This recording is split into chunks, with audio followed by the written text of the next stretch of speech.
welcome to this video on the combat tricks and the instant speed tricks that you can use in Kaldheim Limited. It's the perfect video for if you want to get that little step ahead in your first few drafts where everybody else is still kind of learning what the cards do, what cards are available. If you're attacking to your opponent, they've got 3 mana left untapped, you will know exactly what combat tricks they're going to have and what could potentially come in your way. Really useful. One of the first little level ups to be used in any limited format is to know what combat tricks can be used, and here is a start for Kaldheim. So first of all, start on white, we'll go through in Wooburg order, and at 1 mana we'll only have Wings of the Cosmos. It's an interesting little combat trick here. It's something a little bit like the ones that we've seen in green in the past, which would tend to untap a creature, give +1/+3 and reach. This gives flying, so obviously you can block a flying creature. You can use it to attack with as well, which is the difference here. You can make your quite big creature flying attacker, which is an aggressive way you can use it. But defensively, if you're attacking with flyers, then your opponent can untap their creature and block. If their creature has lifelink, it's going to be quite a big swing in their favour if you don't get in for lethal. And although I don't see this getting a huge amount of play, it's definitely got a role. And if you are attacking with flyers and your opponent is in white, they might just want to side into this depending on what they've got going on. There's also a couple of Death Touch creatures lying about as well, so this might go really useful in a black-white deck with some Death Touch going on. At 2 mana, we've got 2 options, neither of which seem particularly good. We've got Revitalize, which we've seen a number of times before. Gain 3 life, draw a card. It is a fine card. It cantrips and it gains you a little bit of life. There's no huge life gain synergies going on in the format, so that doesn't really seem too relevant. Just getting some life isn't seen to be a great advantage, but the draw card on it does sometimes make it playable, especially if you're trying to dig to a certain key card. Finally, we've got Armed and Armoured. It is 1 and a white, instant. Vehicles you control become artifact creatures until end of turn. Choose a dwarf you control, attach any number of equipment to it. And it is an weird one. I think it might get played every now and again. It really depends on how those vehicle and equipment decks go towards, but it seems very specific, and I'm not sure how useful it's going to be, especially on the defensive, because if you got this, you're probably going to want to attack with those creatures and attach it to your dwarf at instant speed. However, it does let you swap around equipment, so if you attack with 2 creatures, one's equipped and one's not, then if your opponent's attacking with those creatures, then you block the creature that's equipped or not equipped, and they can move the equipment to wherever they need that to be at instant speed. Doesn't give any buffs by itself, but, well, I don't think this is going to really see a lot of play. We don't have a huge amount of equipment. There's some in there, but I think there was probably more in Zendikar, and we didn't really see it come through there. So this is probably unlikely to see a huge amount of play. Going up the mana curve in white, we have a few different options at 3 mana. Some at uncommon and uncommon. We've got 1 at rare here. First of all, Invoke the Divine. Destroy a target artifact or enchantment. You gain 4 life. Again, like I say, there are a few equipment lying around as equipment. So there's a few artifacts lying around as equipment or as vehicles, as well as a couple of little bits and pieces, but not a huge amount. This style of effect in Appetite for the Unnatural, where it gained 2 life, was really good in Kaladesh Limited, but whether it'll see play in this format will remain to be seen. Don't have high hopes on it, but it's a really good sideboard card if you find that your opponent has some good artifacts and enchantments. A little bit different, we've got Iron Verdict. It's the first of our Foretell cards. So with Foretell cards, on an earlier turn you can pay 2, put it face down, and then cast it for its Foretell cost. So this could actually only cost white, so that's really important to know when you're attacking in. It deals 5 damage to target tapped creature. This is a bigger version of what we've seen in the past, and it's a more useful version of what we've seen in the past, where this might be at sorcery speed, so you have to actually wait and take the damage, or at least block the damage coming through from the creature. 5 damage is a huge amount, especially for white. We're something to say this in red, but sometimes that's only for 4 or even 5 mana. And yes, it's got to be tapped, so it doesn't really work against vigilance, but this is really good removal in white, and something that we'll expect to see play. And if you're attacking in, it's definitely something to be aware of. It's a removal spell in white which can happen at instant speed and happen before blockers and anything like that as well. Next we've got Kaya's Onslaught, another one where we can foretell it for a single white, and target creature gets +1/+1, gains double strike until end of turn. This will end games. I'll definitely lose to this on a number of occasions because you make your blocks, and they have a 5-power creature that you leave unblocked because you've got plenty of life. You make some other blocks because some little bit of jumping, little bit of blocks that you think you can survive. You want to crack back next turn, and they give their creature +1/+1 double strike. It's effectively Embercleave, no trample obviously, but 3 mana. It's a strong ability at instant speed. We've seen similar stuff in red in the past, and this is a really strong card for aggressive white decks. The last one, it is a rare, so you won't see this too often, but I think it's really powerful card for what it does. 2/2 flash for solid stats already. It's got first strike and protection from god creatures. So if you're on the play, your opponent plays a 2-drop, you play your 2-drop, might not be as good, they can attack in, you flash this in, you block their creature, it's got 2 toughness, the first strike kills it, and then you've still got this 2/2 first strike. It's also got protection from gods. There's quite a few gods in this format, although they all are rare or mythic. There's no common or uncommon gods here, but the gods are going to be around a little bit more than other formats which have seen gods, and they do seem to be generally a little bit smaller. They aren't the big creatures which you kind of need to turn on, like we had an Amonkhet in the Devotion from Theros. They are just creatures which happen to be gods, and they've got a flip side as well. So it's got protection from gods. Only on the god side, that is important to know when you have these double-sided god cards, it's only protection from the god side, but it can get in for that 2 damage if you're blocking with a god or something like that as well. I think it's a really powerful card, and it's something that I will expect to be seen played in a lot of white decks that manage to open it. Moving on through white, we've got a couple of things at higher mana costs. Another flash creature at 4 mana. Again, another rare, so there's 2 flash creatures in white, but they're both at rare. It is worth knowing that they do exist. We've got a couple more flash creatures in other colours as well, so we'll talk about them when we come to them, but flash creatures are a little bit more prevalent than we've seen in the past.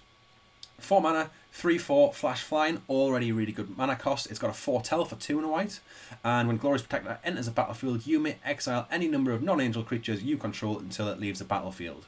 So if you play a board wipe into their 4 mana, they could play this, they could protect all their creatures, and guess this will die straight after the board wipe, but it will put all their creatures back into play. Effectively, it gives all their creatures indestructible until end of turn.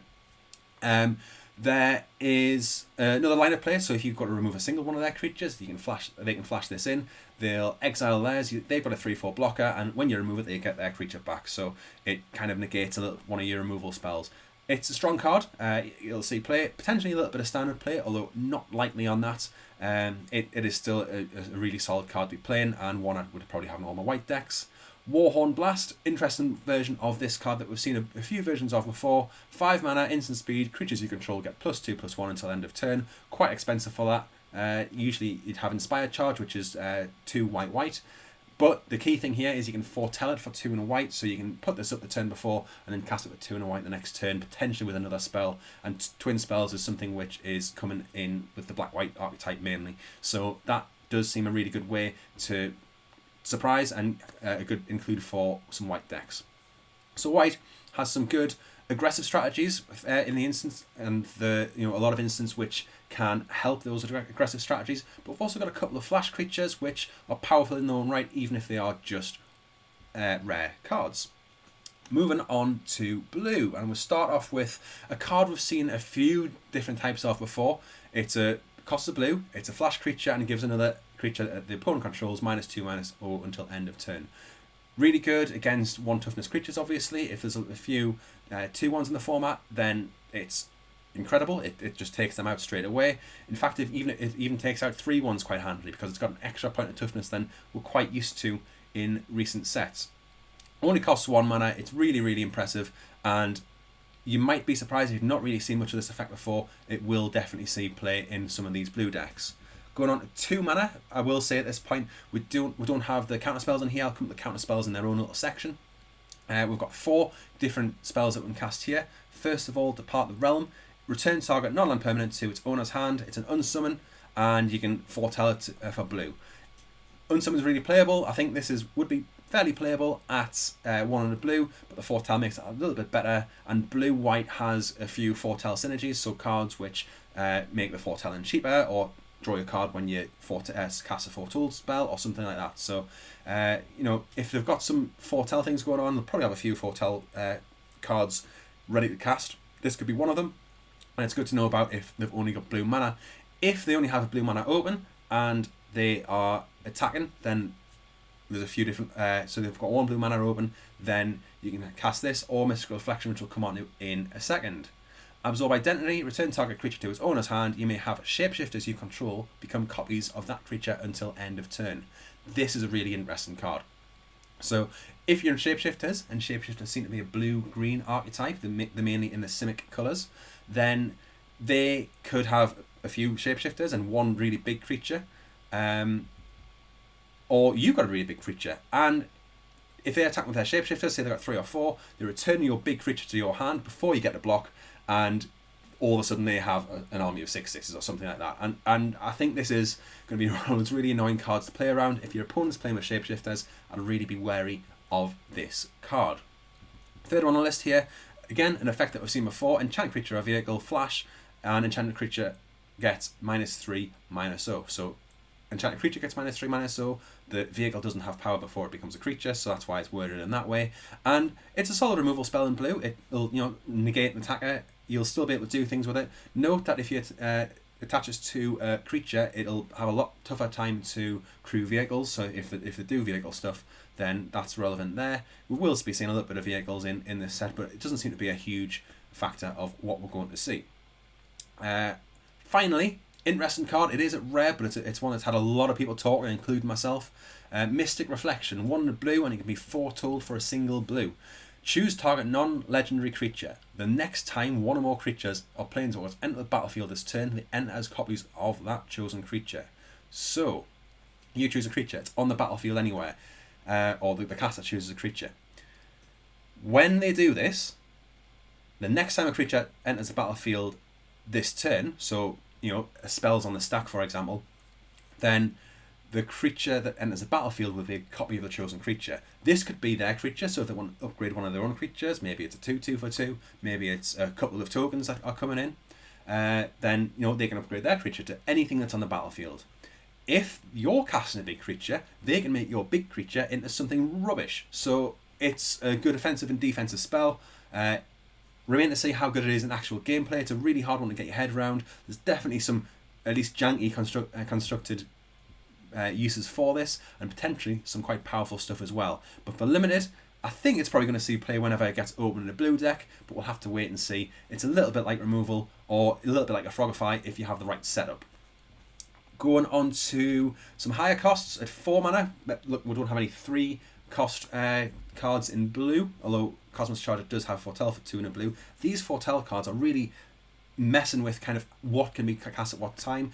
I'm sure that as we get play with the set, then it's going to allow us to kind of understand what's going to be coming, and I think that's something that it'll really benefit you from knowing before you go into your first drafts on Arena, or if you're lucky enough, your first games in store. But back to the cards that we've got here. Behold the Multiverse, fairly standard blue, draw 2 spell, scry 2 and draw 2 cards at instant speed. It's not affecting the board, but it still is a card that they could have, and it's got Foretell for 1 in a blue, so yes, it's still 4 mana across 2 turns if you're casting it at for its Foretell cost, but it might be useful in those times. I think an important thing to note with these Foretell cards is you can't cast them on the same time that you pay the 2 and exile it face down. That's going to be done on different turns, and you can only usually foretell. You can only foretell on your turn. Usually, there is one card which allows you to do it at instant speed. Cosmos Charger, on the other hand, rare card again, another flash creature, and here it says foretelling cards from your hand costs 1 less and can be done so on any player's turn. So this could come down if the opponent has 5 mana. This could come down in turn 4 or 5, and then they can foretell another card straight after as well, and they can also even cast this for 3 after it's been foretold, and then foretell another card or 2 after that. So really, really powerful, and it's worth noting that after they foretell on your turn, they can then cast it on their turn as well. So 3/3 flash flying for 4 is probably definitely playable already, and that's just extra gravy in a colour which really supports the foretell cards. Finally, top of the curve in blue for these instant speed tricks. First of all, Graven Law, another rare card, but Scry X, where X is the amount of snow spent to cast a spell, then draw 3 cards. 5 mana, draw 3 cards. With an amount of scry. Don't have to be playing snow at all here, but it's a bonus if you can. Again, not going to affect the board, but it is something that you should know that your opponent could have. Then we've got 2 cards at 6 mana. First of all, run ashore. Choose one or both. The owner of target non-land permanent puts it on the top or bottom of their library. So put a permanent on top or bottom of the owner's library. And return target non-land permanent to its owner's hand. So 2 options here. And I'm not sure when you'd want to return it to the hand instead of top bottom library. I suppose you could bounce your own thing to your own hand. Quite a lot for 6 mana, but it'll potentially see play on occasion. The other one is a really interesting card for blue. 5/6 flash for 6 and enters the battlefield tapped. That's it. It's just a big beater for blue. And they can cast this on the end of your turn. Yes, they won't be able to block with it, but they'll be able to attack through 5 next turn. Blue doesn't usually have access to these huge creatures at instant speed. Yes, it gets some flash creatures every now and again, but not usually to this size, and it's unusual for them to effectively have a 5/6 haste in blue. So that's something I think you should really be wary of, and that will catch 1 or 2 of you out on occasion. Finally in blue, we're going to look at the counters, and first of all, we've got a null here, and a null is a 1 mana counter. Sounds great, but it only counters target artifact or enchantment spell. Probably going to be only for the sideboard, but getting brought in if the opponent has quite a lot of enchantments or artifacts. Other than that, it could well go without being cast. Disdainful Stroke, we've seen it before. Counter target spell with converted mana cost 4 or greater. Really decent card. Depends on the deck. You could probably run this main board, but then maybe side it out against low to ground decks. It's really useful against certain decks though. Third blue counter spell is Sword Coming, Foretell. For 1 in a blue, normal casting cost 1 blue, so it's a cancel with Foretell for 1 in a blue, counter target spell. I think the perfect Foretell counter, again, it's going to really depend on how these Foretell cards play. We don't really know, without playing with them and getting my hands on the cards, how it's going to play, so we'll have to see how well Foretell works to know how well it's playable. However, cancel is often playable, sometimes playable, maybe just slightly less than half the time. In half the sets, it's seen to be a playable card, and this is a strict upgrade on Foretell, so we'll wait to see that. And those astute of you will notice that I've got a little bit of a gap. Everything's a bit off centre. Maybe it's triggering you a little bit that things don't look quite well on the page, but that's because we've got another counter spell which is actually in red. Tibble's Trickery. Yes, it's a rare card, but it is a counter spell. First 3 words: counter target spell. Choose 1, 2 or 3 at random. Its controller mills that many cards and exiles cards from the top of their library until they exile a non-land card with a different name than that spell. They may cast that card without paying its mana cost, then they will put the exiled cards on the bottom of their library in any order. So a lot of words going on here, but effectively you counter a spell, your spell or the opponent's spell, and then they go through the library until they find something else to cast. It's whatever is the first castable thing off the top of the library, and it's cast without paying the mana cost. Yes, you do a bit of milling first, so you can't stack your deck too easily, and I think that's a really interesting way of doing it. And actually, looking at these counter spells, I think that it's possibly the most playable one of the 4. Sword Coming's probably playable as well. Disdainful Stroke's probably also quite playable, but I think it's the one which is restricted the least by what you're countering. The difference is that the opponent will still get a spell off that. However, that could be an absolutely useless spell to them. So if you counter their really big creature, really big threat, then they're not necessarily going to be able to get the same value out of it. So changing their big beater into a bear, a 2/2, is probably quite good for you. Moving on to black. And first of all, we've got Village Rites, which costs a black. And we've seen it before, quite recently. Sacrifice a creature, draw 2 cards. That's it. Draw 2 cards, instant speed. Really, really strong card. We've seen it show up in constructed decks, and it was pretty solid in M21 when we saw it last. Next, we have a couple of options at 2. You've got Demonic Gifts. Until end of turn, target creature gets +2/+0 and gains whenever this creature dies. Return it to the battlefield under your control. Really good with ATB abilities, but it is good with just things that you want to stick around. It'll help you trade up, and quite useful card just to have around. Another one, I think it's a really, really interesting card here. I tried looking for similar things that have came up in the past. It's really, really efficient. 2 mana, choose 1, return target creature from your graveyard to your hand, or return 2 target creature cards that share a creature type from your graveyard to your hand. That second line is pretty much a strict upgrade to the first line, but this could be played quite a lot in Elves. Elves are in green-black, and that's quite likely to see play there. But any black deck is probably going to want to play this card, especially if you've got a lot of creatures going on. Really interesting, this is at instant speed, that's quite rare to see, and I think it'll see play even if you're just returning one creature card for 2 mana. We've seen in the past that is very playable in the right deck. Chances are you're going to get 2, maybe there's one creature that you really want, and then there happens to be another creature which shares a creature type. There's a lot of creatures in this set which also have 2 types, so you get a lot of giant wizards, but then you get a lot of wizards in other archetypes as well. So we'll have to kind of see what is the likelihood of getting 2 creatures off this, and when you put in your deck, kind of think, how many of the same creature type do I have? What's the odds of getting 2 creatures? Even if you can get 2 creatures, sometimes you might just get 1, because that's the bomb that you actually need to win the game. So we'll have to wait and see on this one, but it's definitely going to get played. It's just a question of how much it's going to get played. Moving up the curve again. At 3 mana, we've got a couple of really strong cards here. First of all, 1 black, destroy target creature. If it was 4 tools, scry it 2. So strict upgrade to murder. If you foretell it for 1 and a black, you get the scry 2 as well. Nice strong card, good removal in black.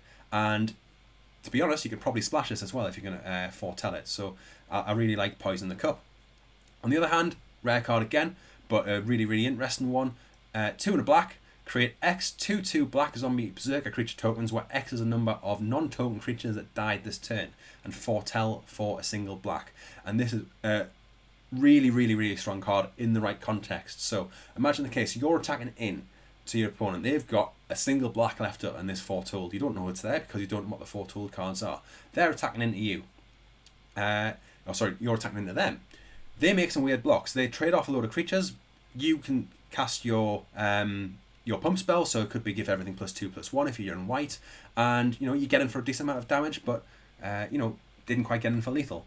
They then cast this. They get a board for the 2/2 zombies on your turn, and then when it comes to their turn, they can swing back for 2, 4, 6, maybe even 10 damage if you've lost 5 creatures. So one to be wary of. It's a rare, so you'll probably get caught by it every now and again because you won't be expecting it as much, but it is something that I would expect to see in pretty much any black deck. Essentially, you can get a 2/2 flash zombie. So that seems a pretty good floor to me. If you get 2 creatures off it, even better. The higher costs, we have a couple of 4 mana spells here. We've got another flash creature. This time it's a common, so this is the first common one. We've seen, I think, 3 rare flash creatures so far. Jar the Forsaken, 3 in a black. Flash, when it enters the battlefield, destroy target creature or planeswalker that an opponent was dealt damage this turn. So you destroy one of the creatures that you've managed to deal damage to. We've seen effects like this before. They've been really playable, and the difference here is, of course, it's got foretell for 1 and a black. So we'll be seeing that coming up just for 2 mana every now and again. Feed the Serpent, exile target creature or planeswalker, 2 black. Really simple, really strong, and at common as well. You'll see this absolutely loads, and you'll get used to playing against it. Opponents could have 2, 3, even 4 of these quite easily. Moving on. Last of the black cards, Tegrid Shadow, 3 black. Each player sacrifices 2 creatures and foretell for 2 black. So if your opponent is playing quite a control game, then they could well have this. They don't sacrifice anything, you sacrifice 2. This one, it's either going to be really, really strong or not very playable. I don't think there's really an in-between here. Again, kind of have to see how the format plays out to see how playable it is. But it's going to be one of those cards that we'll figure out in the first week or so. Going on to red. We start off with a snow instant here. So this costs a single red mana. Frostbite deals 2 damage to creature or planeswalker. If you control 3 or more snow permanents, it deals 3 damage instead. There's plenty of snow permanents running around. There's snow creatures, there's snow lands. I think there's even some snow artifacts and enchantments. And this could be doing 3 damage for 1 mana quite a lot of the time. The good thing is that it doesn't hit face, or the bad thing if you want to be the red player is that it doesn't hit face, so you're not going to be able to lightning bolt somebody's face with this. However, absolutely premium removal and still at common. Moving on, we have a couple of spells at 2 mana, but one of them is Tibble's Tricky, which we've already seen and discussed. The other one is Run Amok, and it's 2 mana, instant speed, target attacking creature gets +3/+3 and gains trample until end of turn. Really good way to finish the game. If you've got a big creature, doesn't have trample, you give this and it makes it even bigger and gives it trample, or just make it big enough to survive combat, get a bit of damage into the opponent and kill their creature. So Run Amok, it's always been playable, at least to see in the formats that we've seen it in the past. Solid combat trick for 2 mana. Other cards we've got in red, we've got Demon Bolt here, another really solid bit of common removal for the red decks. It deals 4 damage to target creature or planeswalker for 3 mana. or for a single red mana if you foretell it in advance. So you can foretell it on their turn, hold the red mana up, and then cast it on your turn from the foretell zone. The other one, open the Omen Paths. Weird one here. It's got two options which are very different. The first one, add 2 mana of any one colour and 2 mana of any other colour. Spend this mana, own it, cast creatures or enchantment spells. It's a little bit of ramp, I suppose, and a little bit of fixing as well. But you know, you're going to go down a card for it. It's just a temporary boost of mana. And the opposite side is creatures you control get +1/+0 until end of turn. Probably for attacking. You can expect maybe see this in a go wide red deck of some sort, but it doesn't seem the most playable to me. I could be wrong with that. There could be something to use that fixing in red for. We'll have to kind of wait and see on that. Moving on again. 4 mana here. You've got Provoke the Trolls. Another really interesting card that I love the design of. Deals 3 damage to any target, including the face. If a creature is dealt damage this way, it gets +5/+0 until end of turn. So you can use it to remove a creature that's on the board that's causing a problem. It can go face to get 3 damage in just to finish off in a nice aggro deck. And also, if there's a creature with quite a big toughness, and you'll be wanting to watch out for creatures with 4 or more toughness with this, it gives it +5/+0, which is a huge amount of damage. Effectively, could deal 5 extra damage to the face, and I think that's one to be scared of a little bit when the opponent has 4 mana open and they have a creature with 4 or more toughness. The other one, less playable probably, Smash into Success. Destroy target artifact or land. If an artifact is destroyed this way, create a treasure token. And the treasure is tap, sack, and add 1 mana of any colour. Not bad for a bit of fixing. I don't know how many artifacts or lands you're going to want to destroy. Probably not a huge amount, but it's worth noting that you can destroy some snow lands with this. So that might be a key thing in certain decks. If they've got some good snow payoffs, but don't have a huge amount of snow permanents that they can be playing, you can destroy 1 or less snow lands. Out of these two, definitely on the Provoke the Trolls, but Smash and Success could see a little bit of play as well.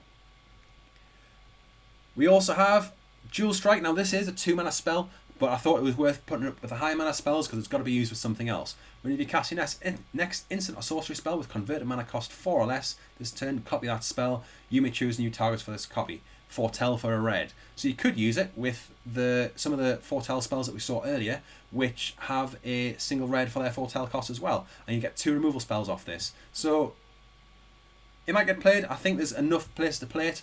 We've seen effects like this before that don't necessarily get played a lot, but I think the difference is here that it's so cheap. It can be a single red, and that can make all the difference. If you've got a lot of instants and sorcery which are really going to be playable, I can see Dual Strike getting played, but it's not going to be put in every single red deck at the same time. Squash, on the other hand, costs 3 less if you can control a giant, deals 6 damage to target creature or planeswalker.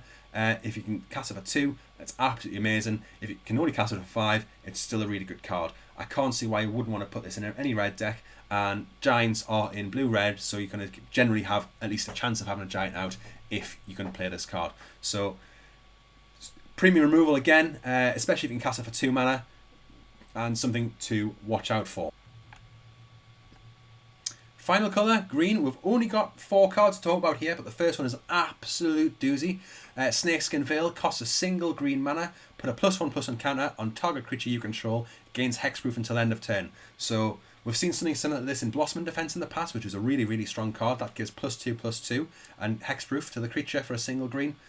This is going to see play as well. There's arguments as to whether it's better or not. Obviously it depends on the situation, but a counter is going to make that power last for the rest of the game and make that creature a little bit more of a problem. And if you want to remove it, it's already going to be a problem. So the +1/+1 counter is going to help with that. So Snakeskin Veil is a really strong card. If they've got a single green open and you've got a removal spell, bear in mind that they could have this. It might be better just to attack into them and not try and remove the creature if they can put a +1/+1 counter on it. If they use this before you cast your removal spell, then you can cast your removal spell in response, and that could be a better way to do it. Again, depends on the board state. You have to see what the situation is at the time. High mana costs, both are 3 here, so we missed the 2-drop slot. Broken Wings, classic sideboard card. Probably again, not putting it in the main deck, especially in this set. It doesn't seem to be a huge amount of things that it will kill, but it's enough to put it in from the sideboard if needed. Mammoth Growth, 3 and a green, target creature gets +4/+4 until end of turn, and foretell for a single green. Makes sense to have a nice pump spell with foretell in the set.